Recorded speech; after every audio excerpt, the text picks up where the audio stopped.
Hiya, I'm Jasper, and welcome to your video review for Tron Uprising. It's a TV show starring Bruce Boxleitner, aka Tron from Tron and Tron Legacy, as well as Elijah Wood for some reason, and some other people probably. So, as always, I'm going to give you the good, the bad, and the furry. To start with the furry, there isn't any, unless you count all of the Tron type people and programs as protogen-esque type things. Moving on to the good and the bad. So, this show is absolutely amazing. It was 18 or 19, I think 19 episodes, and it's clearly set in the Tron Legacy style of their universe, but it is more of a prequel to the Tron Legacy movie. So that's where it is in the timeline. What I will say is that I feel like that they could have had at least one more season, if not more, but I understand why they, might cancel it, because this seems like an expensive show to make. And with Tron Legacy, the movie, not having done as amazingly, I could see why they might want to cut down on their costs. But I did feel like how they ended it made it a good lead-in to Tron Legacy. Now, you don't need to watch this in order to love Tron Legacy or Tron, but I think that you will enjoy this more if you have seen those other two. So, because there are tons of awesome little Easter egg referencing things to the original Tron, as well as if you've seen Tron Legacy, then yeah, there are some things that reference and that make more sense. I mean, not necessarily make more sense, but you're just like, oh, I know that, or I recognize that. So that's kind of neat. And the quality of this animation is just so amazing. I cannot stress that enough. I'd say that the next closest in terms of awesome animation that I've seen for a TV show would be probably Arcane. Totally different styles, but that level. The other thing is that the characters and the environment, like everything is so reflective. And so that is one of the things that I really like about it, is because I assume it had to have been CGI in order, because trying to pay for all those reflections and whatnot in all of the gear, like I don't think there's a way to make that in hand animation be any type of affordable. But it's so great because it has just the exact aesthetic that you relate to Tron Legacy, like how everything lights up, and like it's fairly monochromatic, like everything, there's a lot of blacks and then like just highlights with certain colors, just on the lighting of people on like the bits, and they do it so well. Like it's like watching a 19 episode version of Tron Legacy, which is awesome because I love that style. Except for everybody is just kind of stretched, like vertically. So like imagine if you took somebody's face and just kind of squished it or like pulled it. Everything, all the faces and whatnot the faces are probably the biggest thing, because I don't know if they are just cell shaded to to highlight that they are a face, not a reflective surface, but they're not at all reflective, and I don't want to say dull, but their features are very exaggerated, and like I said, it's very vertically stretched. So like you can still recognize Bruce Boxleitner as Tron, and you can see that it's sort of modeled after the actor, but it's a little weird, but not so bad as to not like it. It's just every once in a while when you haven't seen faces in a while, and then or they introduce somebody's like a new person with their face. It's just they exaggerate some of the features, and you're just kind of like, all right.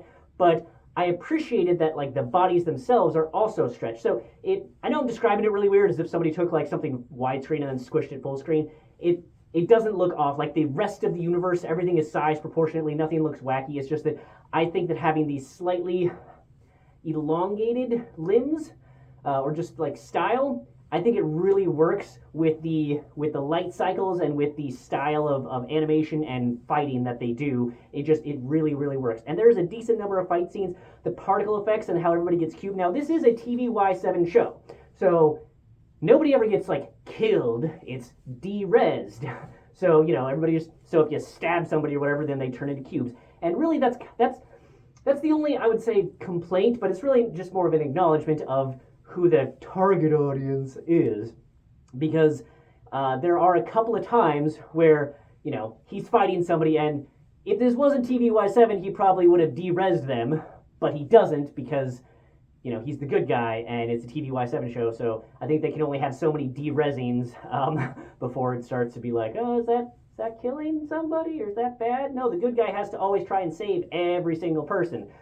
And I appreciate that to an extent, but I think there's a couple times where he could have de-res somebody. But that's the problem with being the hero, is sometimes when it would just be better to kill somebody, you gotta do the Batman thing of never killing anybody. But yeah, the overall animation, just like the sound. Oh, the sound. So let me tell you, Tron Identity, which is a game, like that had none of Daft Punk music and none of the like sound effects really that this has. This, yes, there is some additional music, I think, that is not by Daft Punk, but there is definitely either Daft Punk itself from the Tron Legacy soundtrack being reused here, or somebody that really knows how to imitate that style, because the music is just so fantastic in this. So the music, the action, the pacing of the story, it's decent.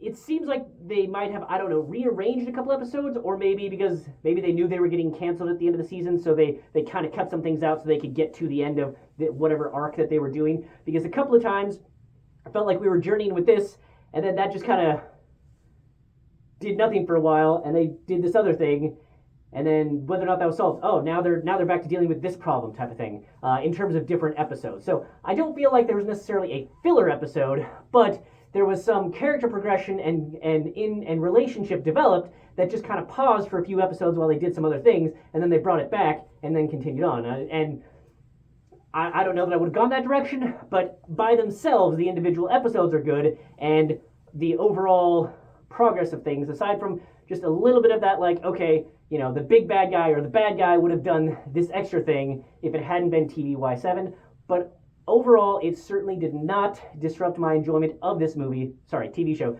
because of just how incredibly beautiful it was, and how the action was, and just like they put some effort into just think about all of the amazing, how glorious the look of and the sound and the music was from Tron Legacy, and then put that into a like animated show, and you have this, and it's fantastic. And I love how the light cycles were. I loved how they used them, and I loved how much they used the light cycles when they could have done a lot more air stuff, and they had a decent amount of air stuff, but they appreciated that, like, the light cycles are why we fell in love with Tron, the original one, and how useful it is in Tron Legacy. So they know that the light cycle is important, even if aerial things also make sense.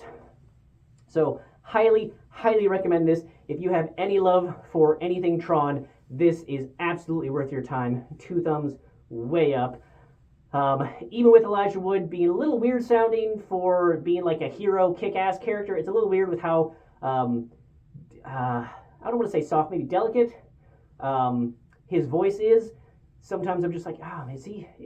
Maybe it's just because I've seen Lord of the Rings so many times that I picture, Frodo when he's talking, as opposed to, a badass guy that he is voicing in this.